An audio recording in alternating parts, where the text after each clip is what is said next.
rhythm of life is a powerful beat. Puts a tingle in your fingers and a tingle in your feet.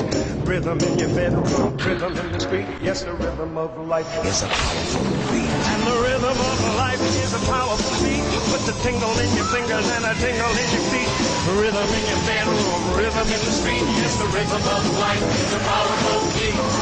Flip your wings and fly to your daddy. Take a dive and swim to your daddy. Hit the floor and rock your daddy. Daddy, read down the rhythm of life, all life, all life.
rolling along. Don't want any million, I'm getting my share. I've only got one suit, just one, that's all I can wear. A bundle of money don't make me feel gay. A sweet little honey is making me sad. And I'm sitting on top of the world. I'm rolling along. And I'm quitting the blues of the world. I'm singing a song, yes, singing a song. Glory, hallelujah, I just told the parson, hey, I'll get ready to call. Just like Humpty Dumpty, I'm gonna fall, yeah, I'm sitting on top of the world. I'm rolling along.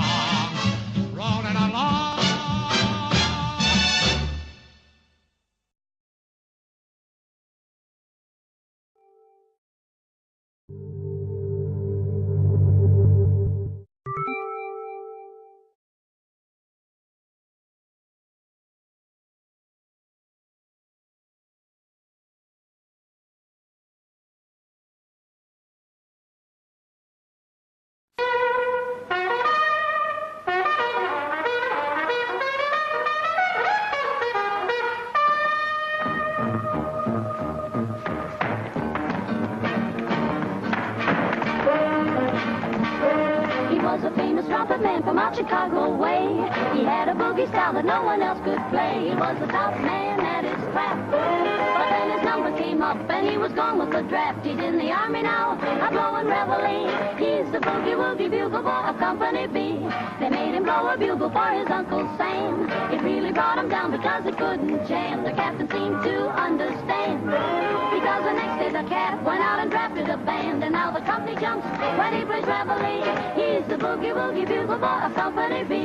A toot, a toot, a toot to the other toot. He blows it eight to the bar. In boogie rhythm, he can't blow a note unless the bass and guitar is playing with him. He makes the company jump when he plays reveille. He's the boogie woogie bugle boy of Company B. He was the boogie woogie bugle boy of Company B.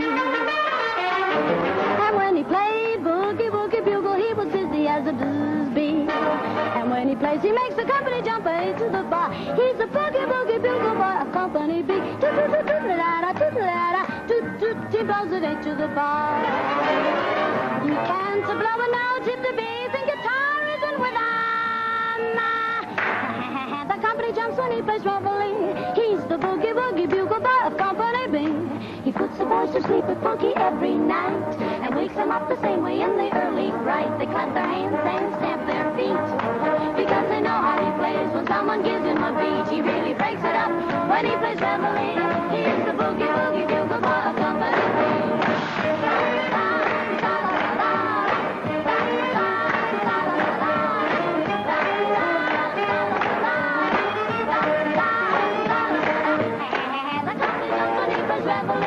He's the boogie woogie bugle boy of Company B.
Hello everybody. This week is time for some spring cleaning. Ready, go! Dear Strongman, why do you hate Homestar so much? He seems like a nice guy to me. Caitlin. Oh, what a good question. Let me think about how I should answer that. Deleted! Haha, that felt great. What's next? Do you have a secret crush with Marzipan? Steve Sterlingva. Ah, now this question is definitely worth my time and consideration. Deleted! Oh, this is getting good. Dear Strongman, how do you type with boxing gloves on? Mike Bend, Oregon. Oh, that's a new one. No way do I get this freaking question all the time. I suppose I'll probably answer it right now. Deleted! Oh, who's next, man? Dear Strongman, are you made of crap? Did you invent the word crap? Where did the word crap come from? Crapfully, Chad. Oh, I'll totally answer this one because apparently the only thing I'm concerned with is the word crap. Deleted! Oh, I'm on a roll. Strongman, your last email was pathetic. I was disappointed. Come on, you can do better than that. This is like the highlight of my week.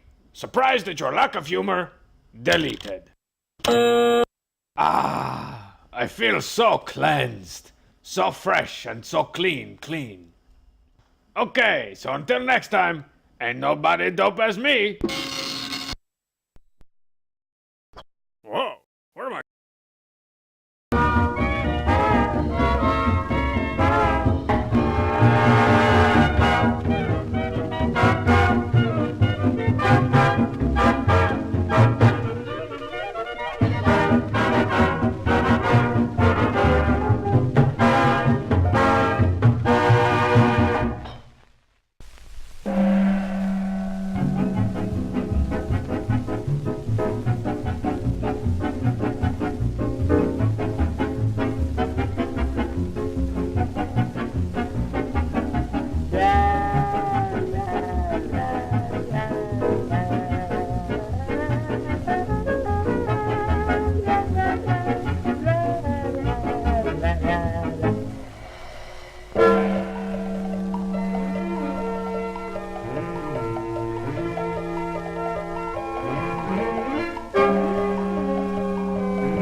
Let yourself relax, loosen up your backs, free and easy. Start in breezy. Let your elbows sag, let your tootsies drag like you've had a fag, free and easy. Slave men, brave men, one foot in the grave men, grab yourself a partner now. Slow girls, show girls, never had a beau girls, here's your only chance and how. If you please thee, while the music plays, you can dance for days to the lazy craze, free and easy.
bench in the park, unromantic and plain. That bench in the park will be our lover's lane.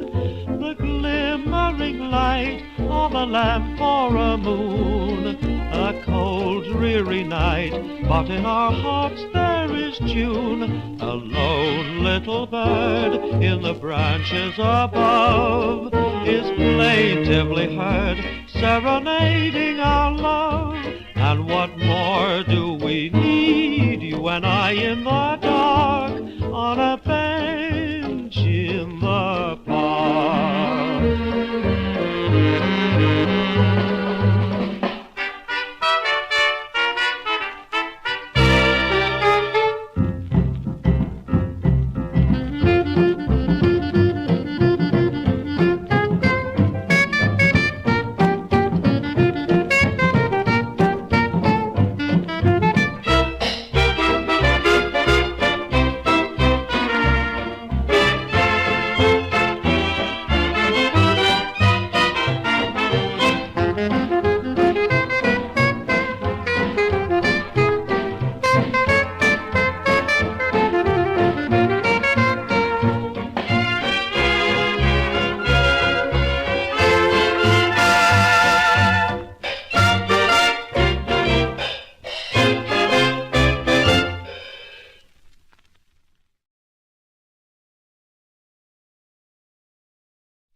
be while you may. Let your heart be light and gay, but beware of love, beware.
There's sure a hoodoo around.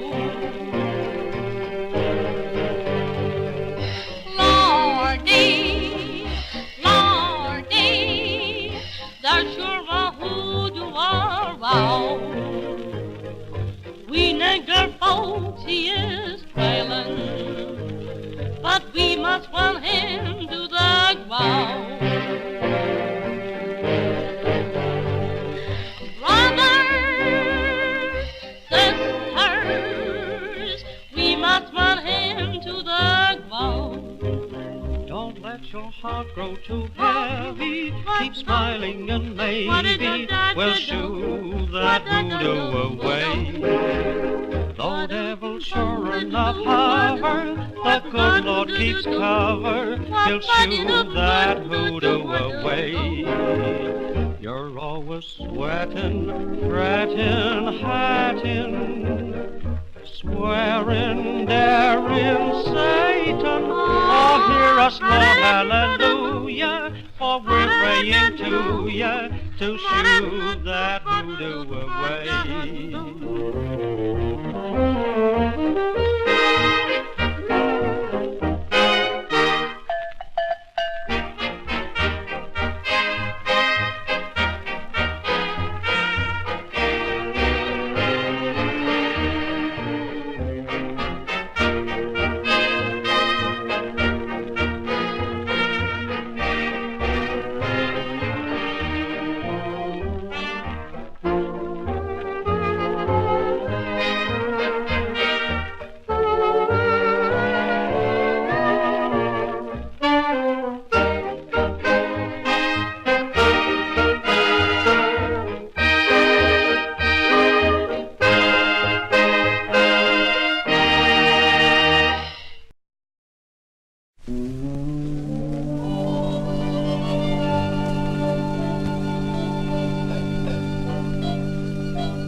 Change the gray clouds to blue if I had you. I love you. I could leave the old days behind, leave all my pals, I'd never mind.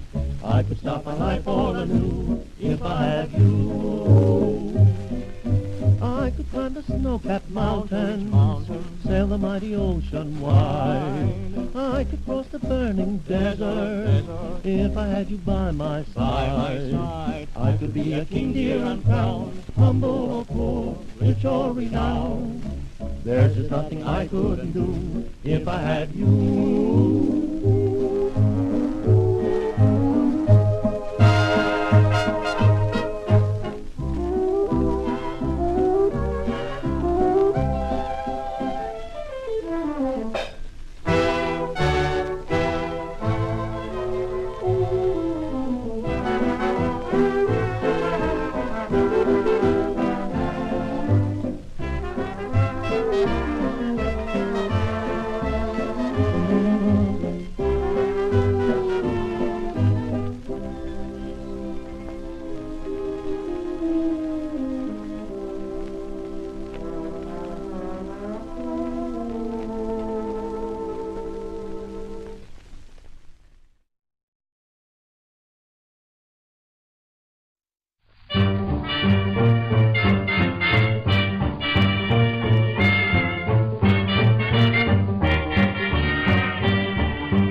to go to bed, I lay awake and shed too many tears. Your memory is bringing me too many tears, too many years. I wasted loving you, and as you know I was true too many years. I cared a lot, what have I got?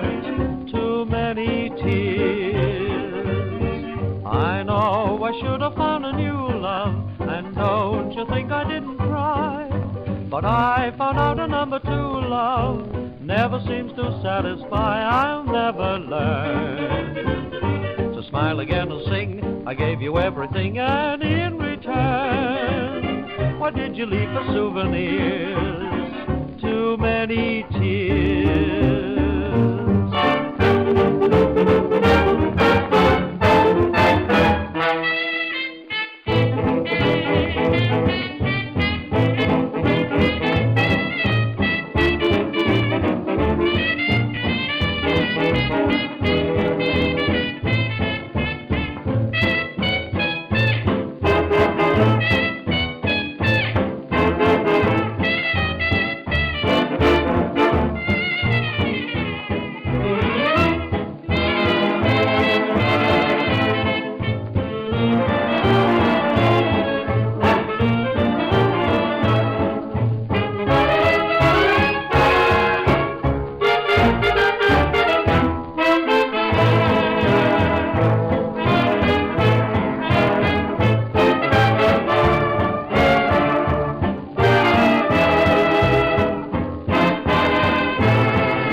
So place me in a light that is mellow.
But it's curious, you know, the way that Ambrose rose up. In this little club in Bond Street, 3 saxophones, 2 brass and a rhythm section, playing only choruses and nothing. And why was it popular? The Prince of Wales liked him. And when Hammy went back to America, they sent a wire, come back, and of course he was made, you know, just from that. It was at the Embassy Club. As you know, the Embassy Club was the most in the world. Joe Crossman, who became one of the principal saxophonists in the Ambrose band of those years. This was around about early 1927, I believe. Eventually, he got this offer from Sir Francis Towell at the Mayfair Hotel at a very, very high salary. And I was honored to be the only member of that orchestra to join with him at the Mayfair. He much liked the baritone work, see, because he could play violin obligatos very nicely to that, and a nice contrast. And I remember that people used to crowd round the bandstand at the Mayfair Hotel and admire the music. And Ambrose, I think he was a little jealous, you know, because this baritone sax was rather an odd instrument to these people in the early days. And he'd say, aha, sex appeal, eh? And not only from Joe Crossman, the band had girl appeal in the person of its singer of those times, someone almost inseparable from Ambrose for many years, Sam Brown.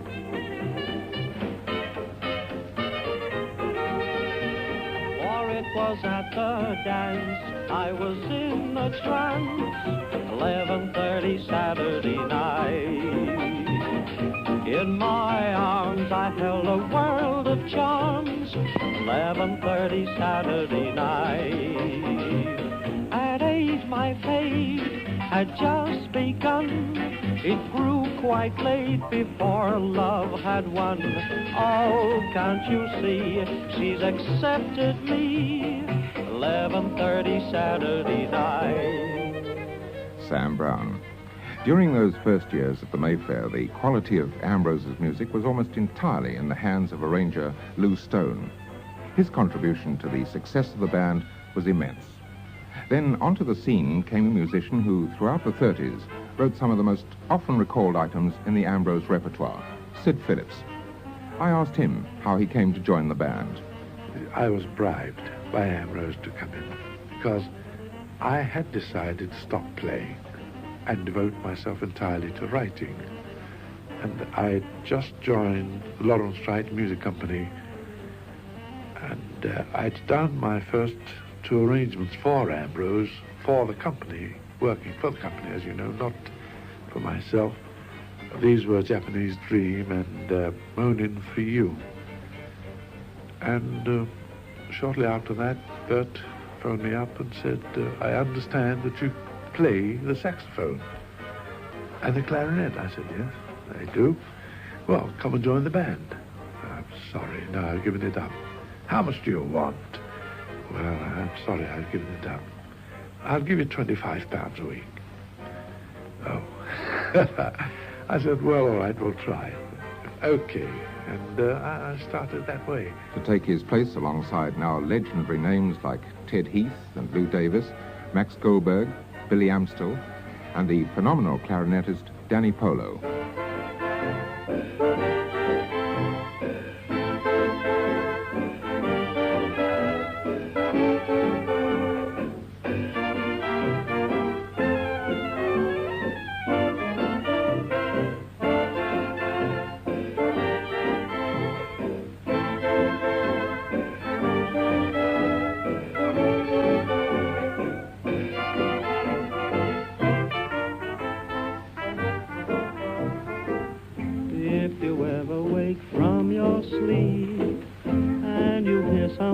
Softly weep, honey, it's only me moaning for you. Take the howl of the wintry breeze, take that owl in the lonely trees, honey, it's only me moaning for you. And if you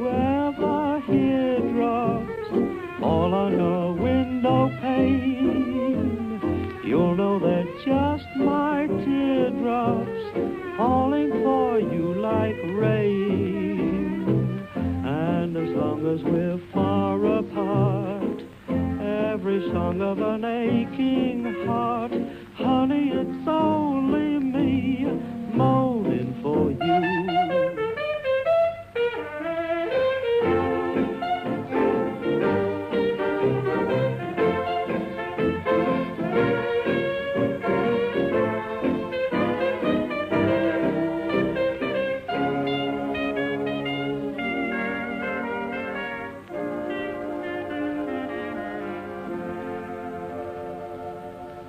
Moanin' for You, which Sid Phillips reminded us was one of his earliest arrangements for Ambrose.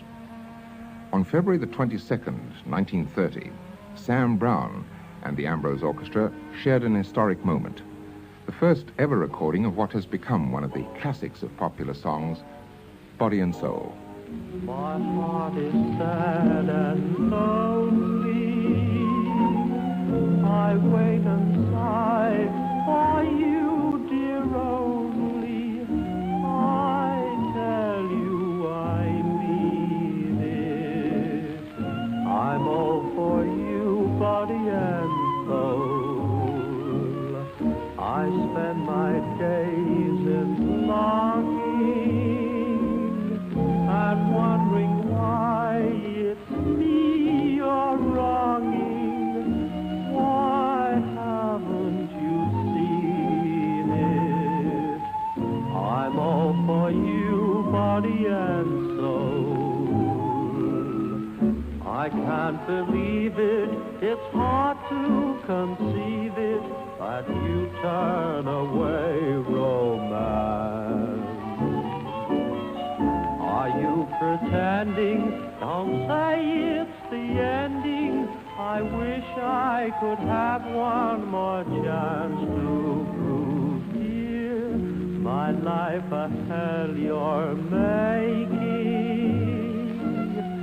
You know I'm yours for just the taking. I'd gladly surrender myself to you, body and soul. According to a letter from Lou Stone published in the Melody Maker in June 1952, which I paraphrase, Gertrude Lawrence came into the Mayfair one evening and asked Lou Stone to look through a set of manuscripts. He took them home and among them found the badly scrawled original of this Johnny Green song, Body and Soul. Lou was so impressed with it that he wrote an arrangement, and the Ambrose Orchestra performed it that evening. It attracted attention immediately and was requested night after night. The American office of Johnny Green's publishers heard of the public's reaction, and the song was then on its way to world fame.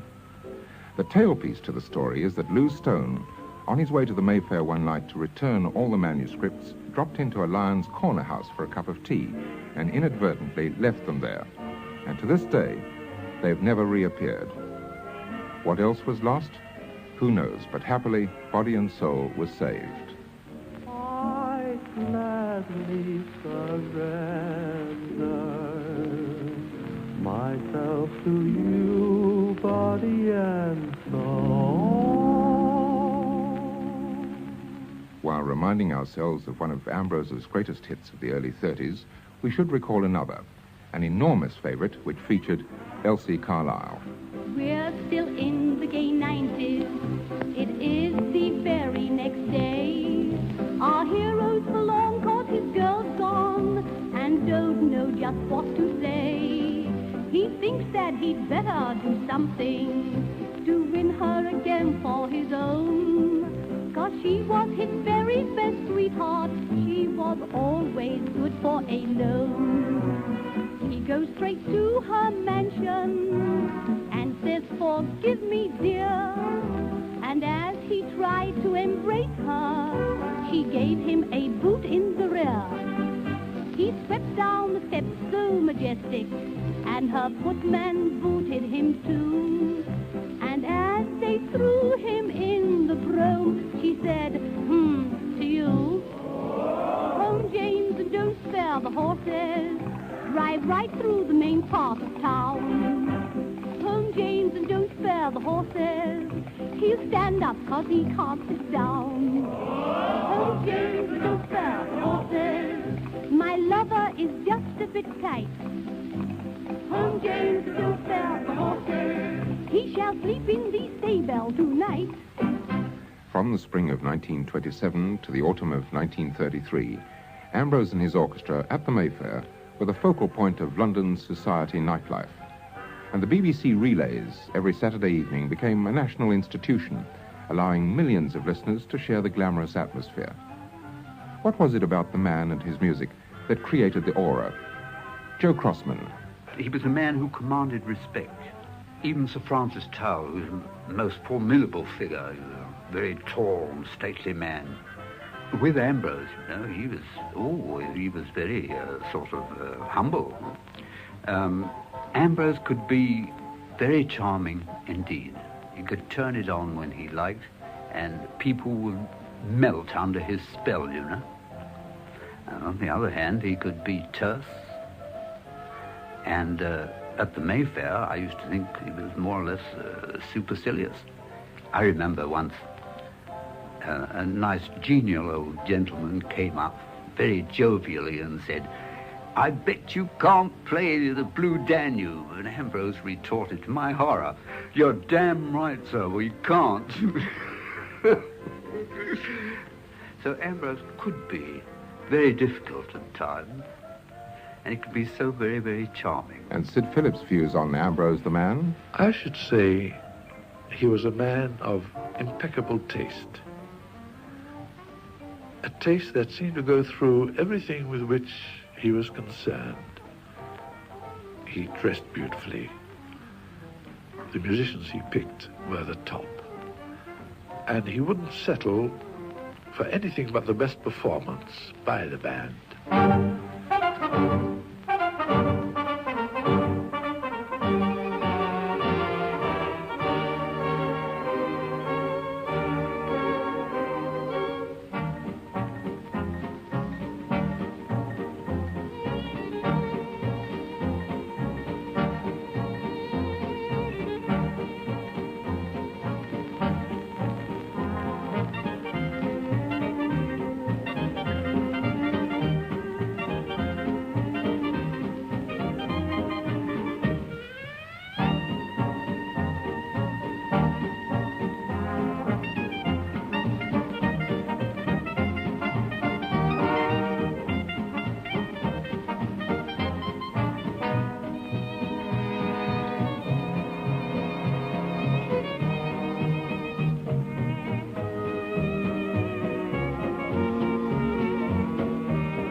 Continental.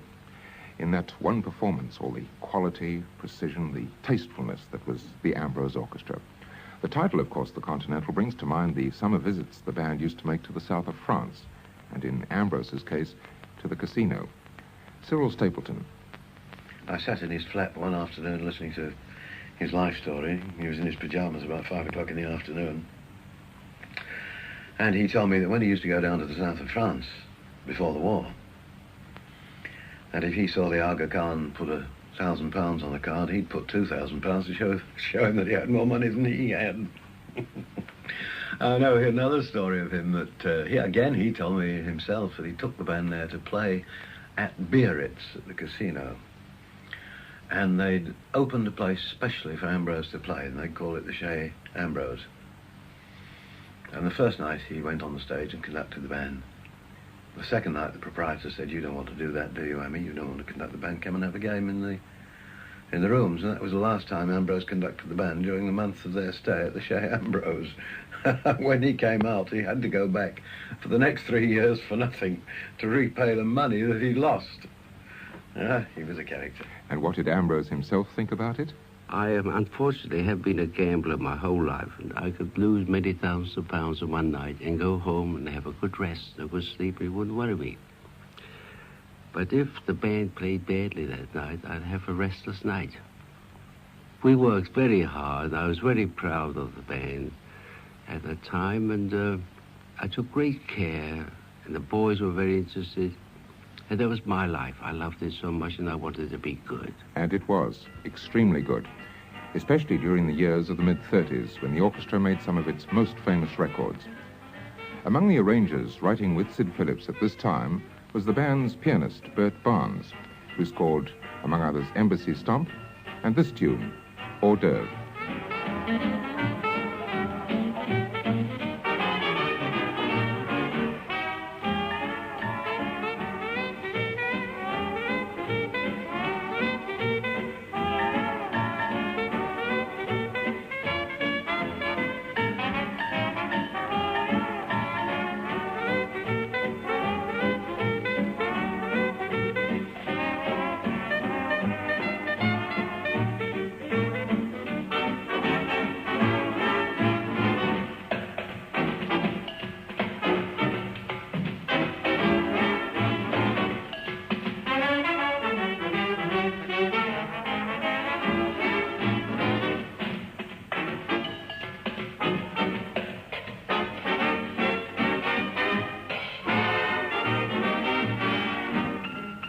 In this period, too, Sid Phillips composed what became his and Ambrose's special favorite.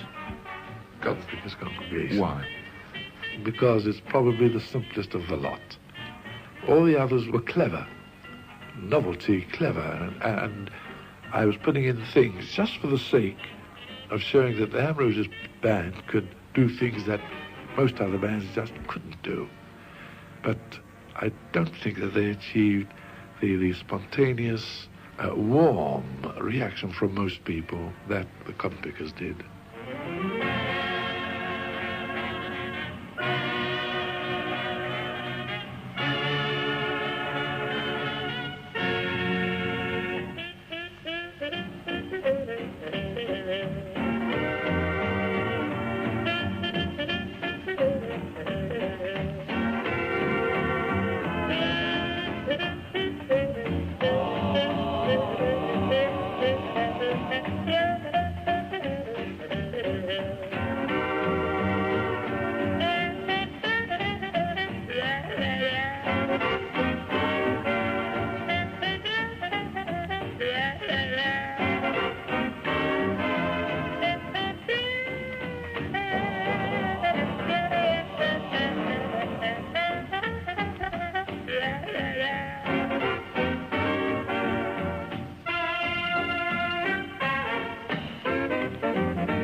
Cotton Pickers' Congregation, which achieved international success for the Ambrose Orchestra and Sid Phillips. Lest we've given you the impression that the Ambrose Band at all times was never less than perfect, Sid Phillips and Joe Crossman take you behind the scenes. See, we'd rehearse my arrangements, and we'd play them after a fashion, with my dictating the phrasing and the effects that I wanted, without Ambrose being in the room. But then he'd walk in, and the whole thing would change. Everything became polished. There was no question about the chaps arguing with me whether my idea was right or wrong. It was Bert who always put the finishing touch on it by saying, yes, I like this, or I don't like that. Ambrose sometimes was very awkward at rehearsals. You know, he had very good taste in music, really. Although he couldn't do much about it if the orchestration was wrong. He'd leave it all to the arranger to do. And I remember once or twice he used a very peculiar expression. You know, if you didn't like it, he'd tear it up and have another one, because money was no object to him. But he'd say, nah, I don't like that. Sounds like a piece of string. But I bet he didn't think this sounded like a piece of string.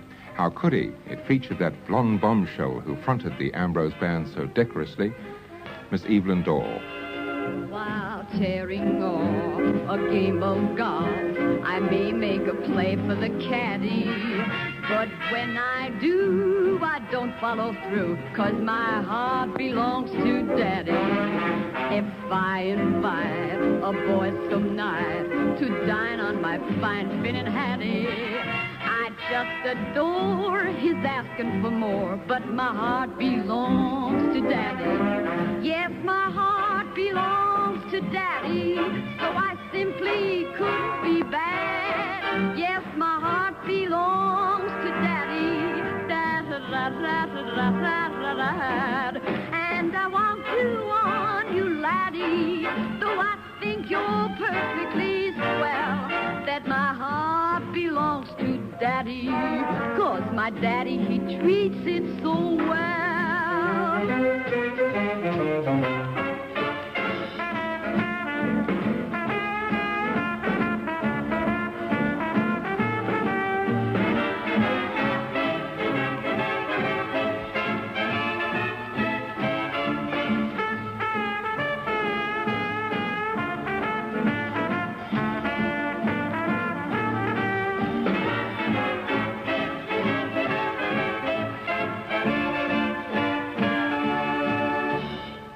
Evelyn Dorr, who was one of a number of really fine singers who came to Ambrose in the latter half of the 30s. I joined the band in 1937. One of the most famous, Vera Lynn. I used to frequent a music publisher's, and Joe Brannerley used to knock around at that time, and he was working with Bert. And they were doing some programs for Radio Luxembourg, and Joe heard me singing in the music publishers and suggested to Bert that he use me on these commercial programs. So I did quite a few for them, you know. And he used to try and persuade Bert to put me on to the BBC broadcast, you see, but at that particular time he didn't want to. He had reasons why not. Eventually, Joe wore him down, and he said, okay, so he put me on the BBC programs, and, well, it was from then on, you see, I did all his broadcasts and a lot of records. Do you remember the first song you sang? The Love Bug Will Bite You, I think. Was that the one? The Love Bug Will Bite You, if you watch it. I think that was it.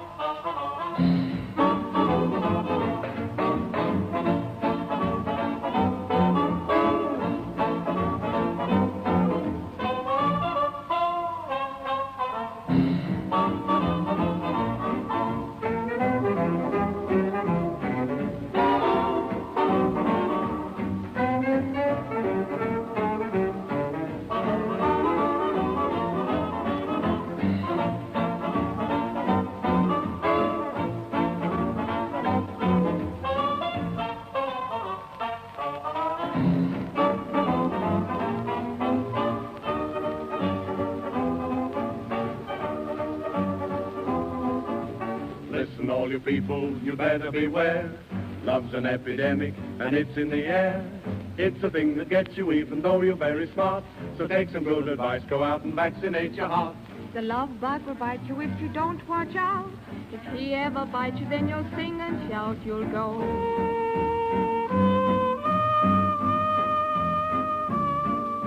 That's what love is all about. The love bug will bite you if you don't watch out. If he ever bites you, then you'll sing and shout, you'll go.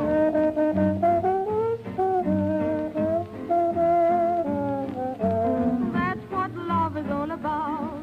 You can't eat, you can't sleep, you'll go crazy. You'll just la-di-da-di-da all day.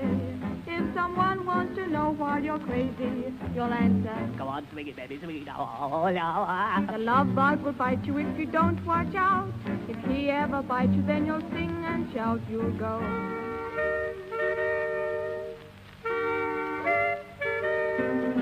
That's what love is all about.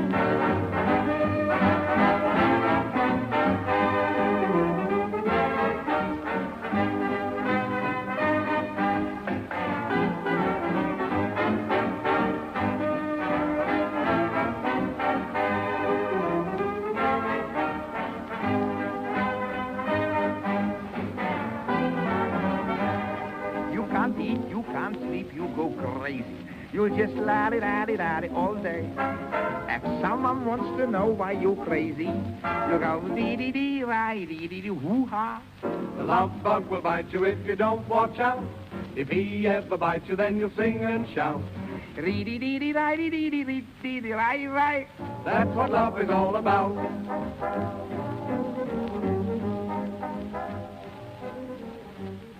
Vera Lynn's first record with Ambrose, April the 23rd, 1937. Round about this time, George Chisholm comes into the picture, or more accurately, into the trombone section. And George, being George, I think he might be good for an Ambrose anecdote.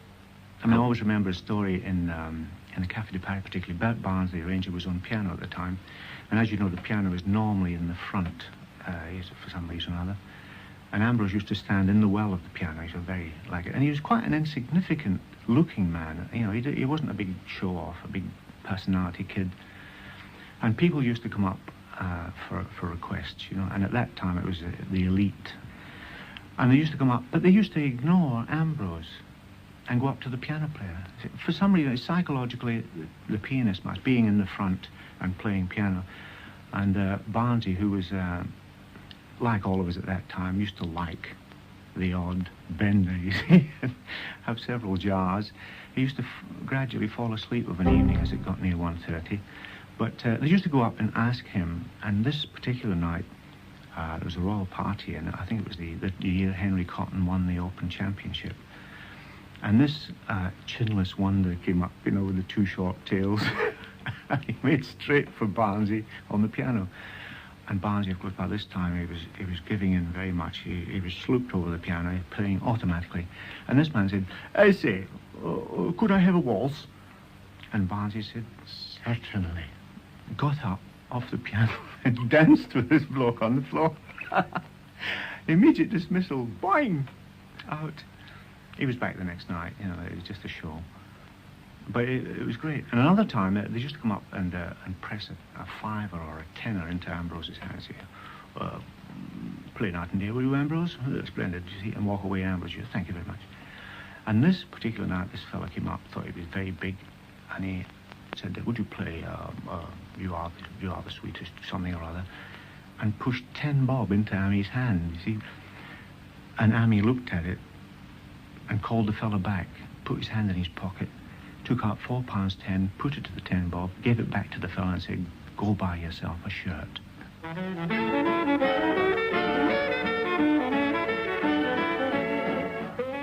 Apart from his prowess as a raconteur, as a musician, George Chisholm has given us some splendid moments.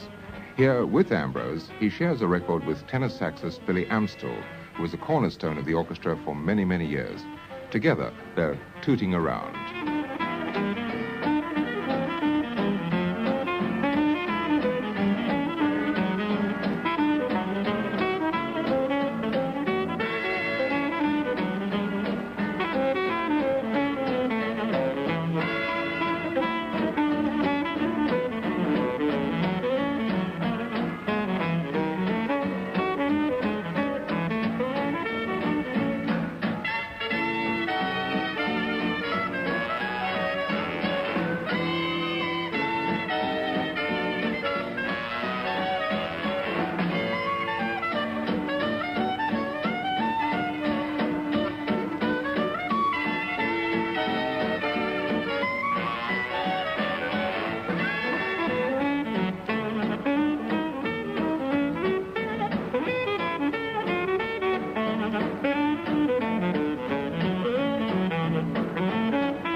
Alongside George Chisholm in the trombones on that record was one of the long-serving members of the band, Lou Davis, another immaculate player.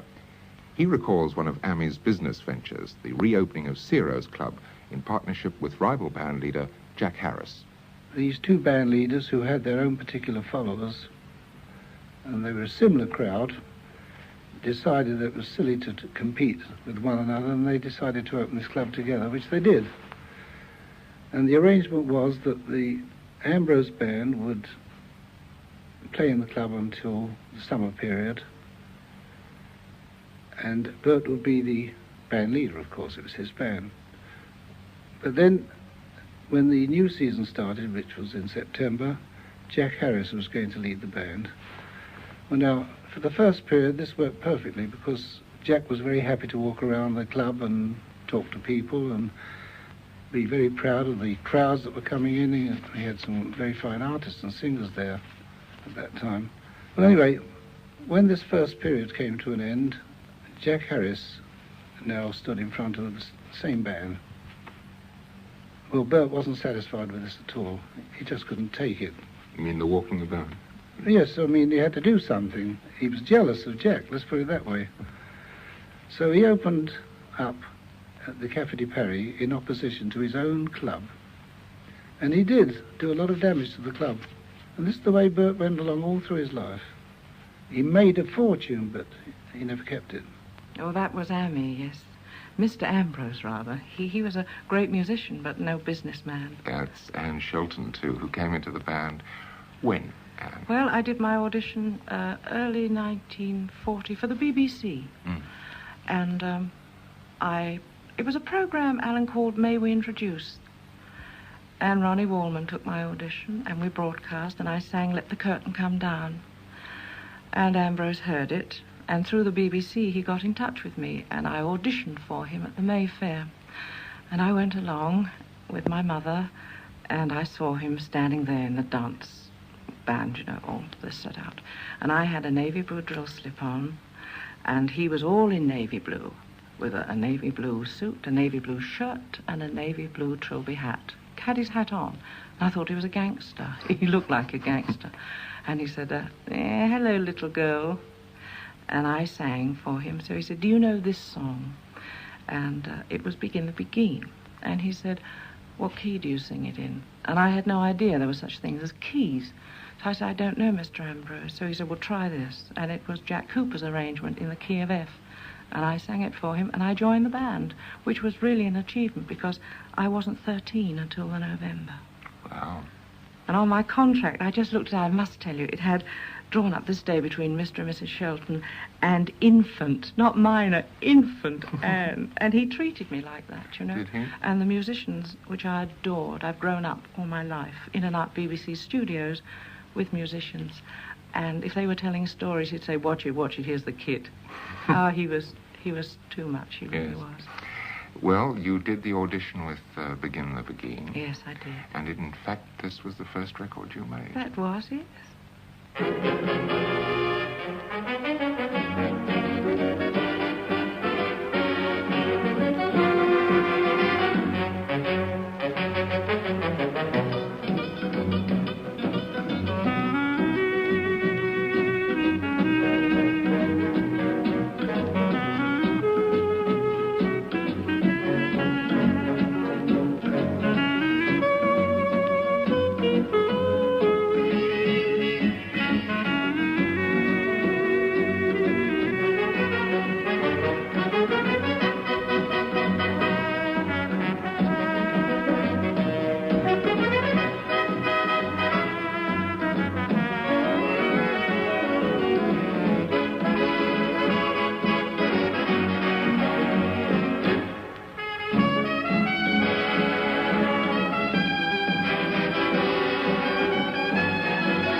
Back a memory evergreen.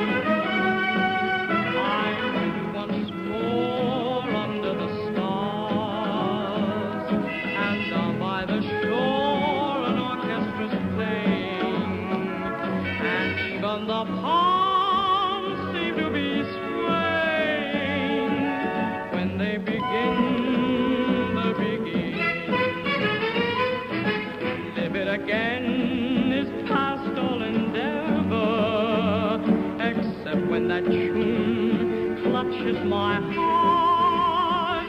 And here we are, vowing to love forever, and promising never, never to part. What moments divine, what rapture serene.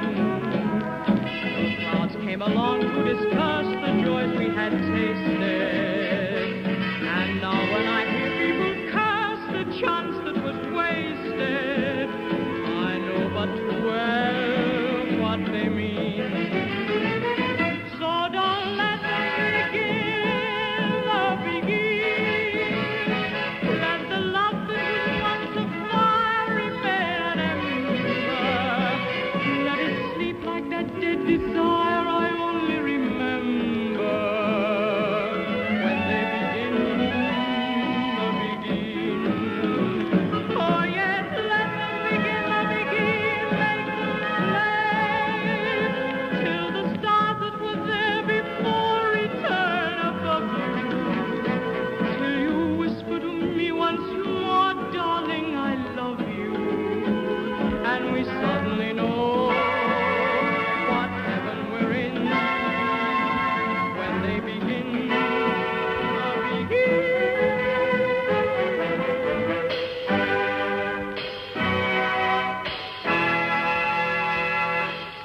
Indeed, Ambrose and his immaculate music were the essence of the golden age of British bands. You see, we had a society. We had the Prince of Wales, who was the leader of society. We had characters.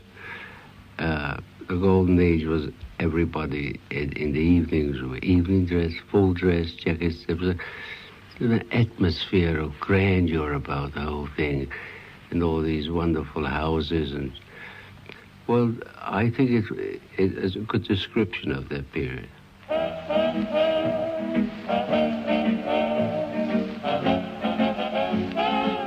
With their warm memories of Ambrose and his music, Sid Phillips, Joe Crossman, Lou Davis, George Chisholm, the musicians of the orchestra, Vera Lynn and Anne Shelton, the singers, and Cyril Stapleton. My thanks to them, and for its own memories for so many. Ammy's signature tune, When Day Is Done.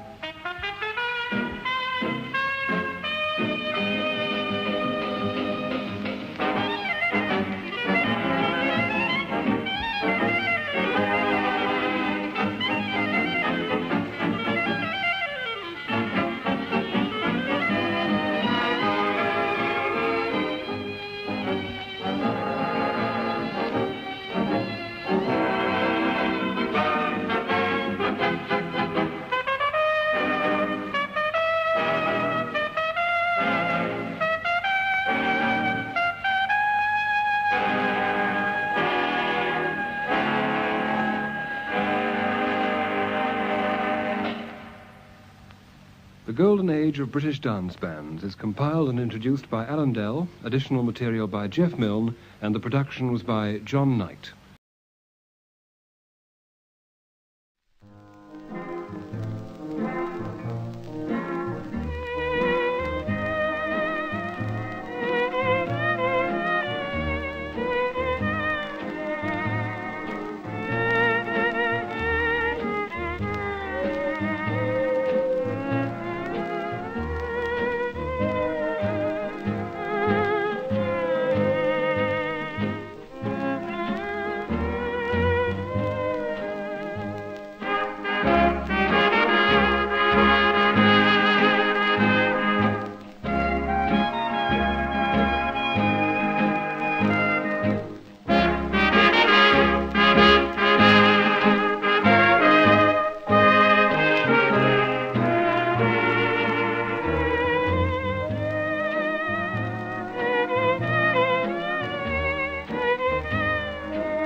since my gal and I ain't together.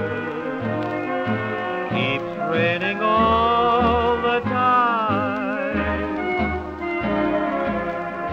Life is bad, gloom and misery everywhere, stormy weather. Just can't get my poor self together. I'm weary all the time, so weary all the time. When she went away, the blues walked in and met me. If she stays away, your rocking chair will get me. All I do is pray the Lord above will let me walk in the sun once more. Can't go on, everything I had is gone, stormy weather. Since my gal and I ain't together, keeps raining all the time. Keeps raining all the time.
So easy to idolize all others above, so worth the yearning for, so swell to keep every home fire burning for.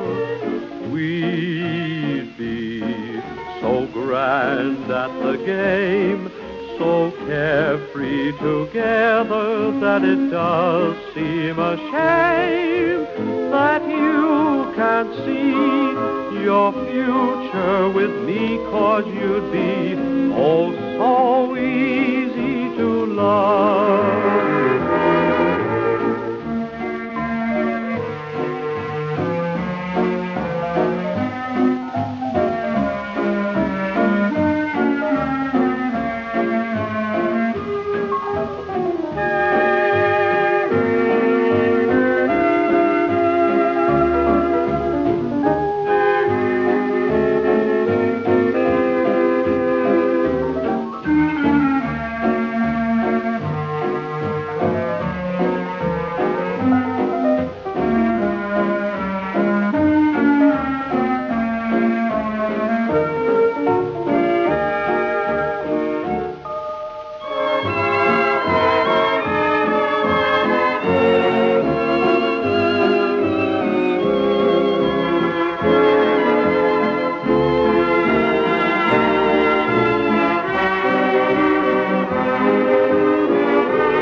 While tearing off a game of golf, I may make a play for the caddy.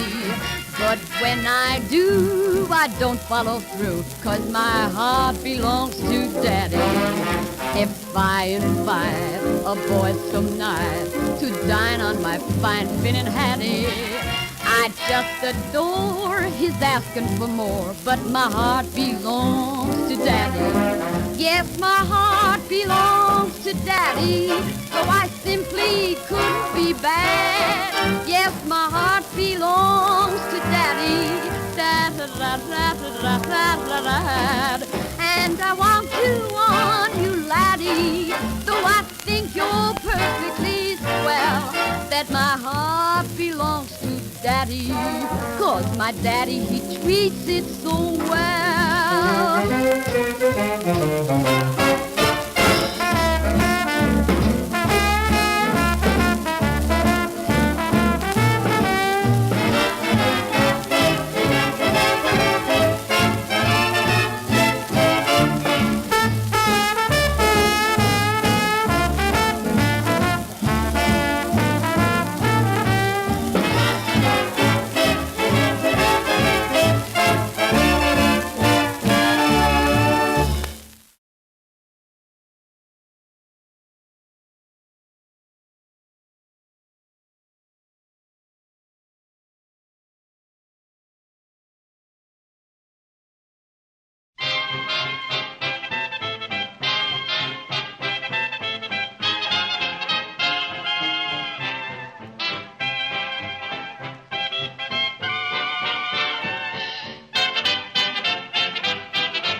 She gave her attention, not to him, not to her, not to them, not to those, but to me. Her family, they held a convention, not for him, not for her, not for them, not for those, but for me. I'm delighted, yes, sir, and I have to laugh. Standing on my dresser is a photograph which proves that she gives all her attention, not to him, not to her, not to them, not to those, but to me.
Not to him, not to her, not to them, not to those, but to me.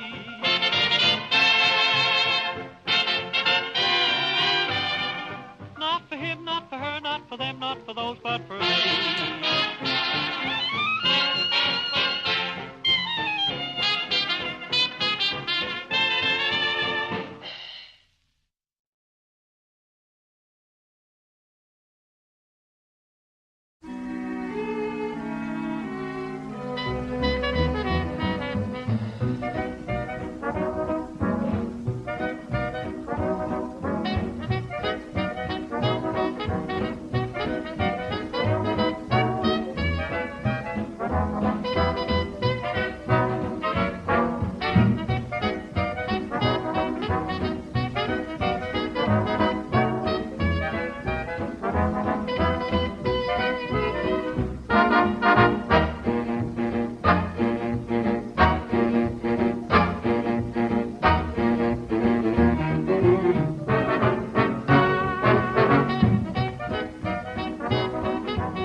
glimpse of stalking was looked on as something shocking. Now heaven knows anything goes.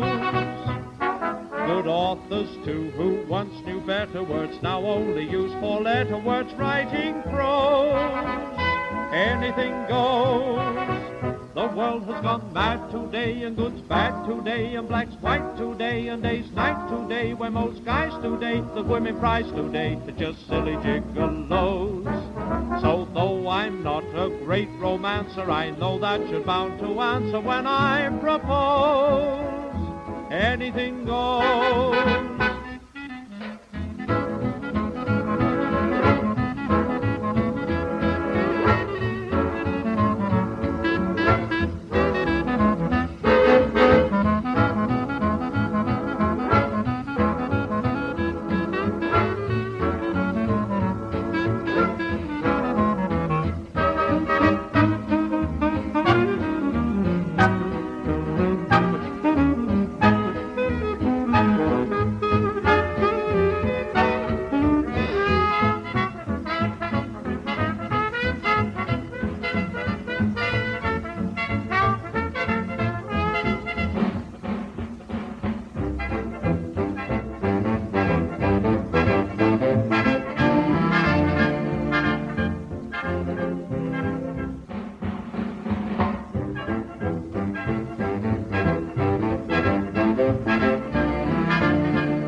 Let's all get together with this one thought in mind. Make this world a better, brighter place.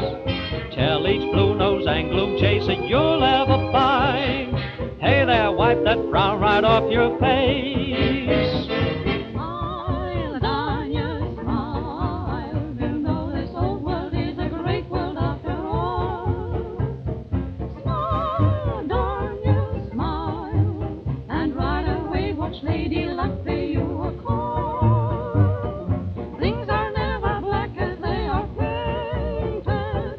Time for you and joy to get acquainted. Just make life worthwhile.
Ladies and gentlemen, a descriptive piece of music, Night Ride.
Good luck.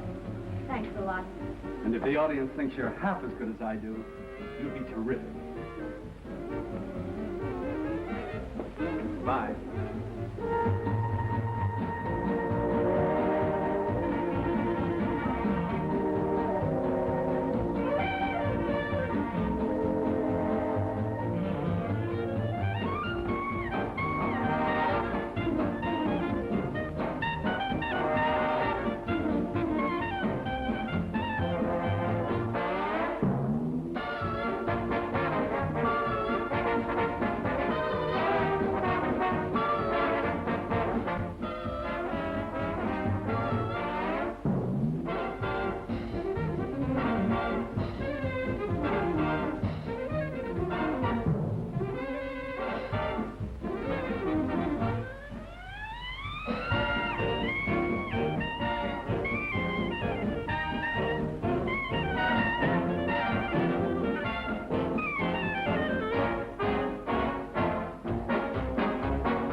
Each night I go to bed, I lay awake and shed too many tears.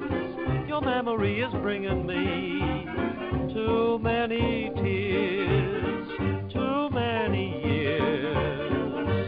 I wasted loving you, and as you know I was true too many years. I cared a lot, what have I got? Too many tears. I know I should have found a new love, and don't you think I didn't cry?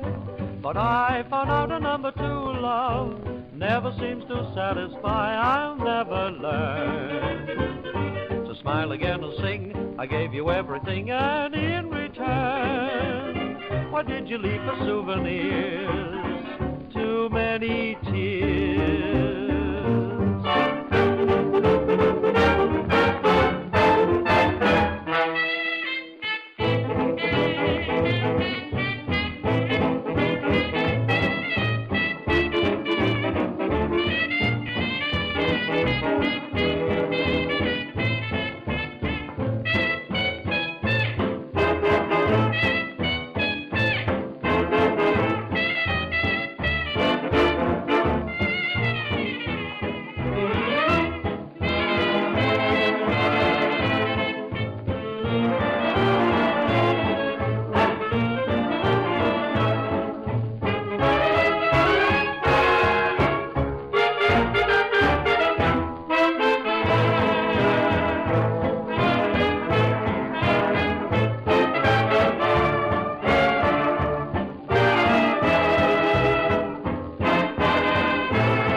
birds up in the trees would never sing. No, sir, not without that certain thing. Life would be such a very lonesome thing. Be no wedding bells, no wedding ring. No, sir, not without that certain thing. Love is the thing I'm talking about. Love is a king over all. Love is a thing life can't be without. Humble, rich, and poor all fall.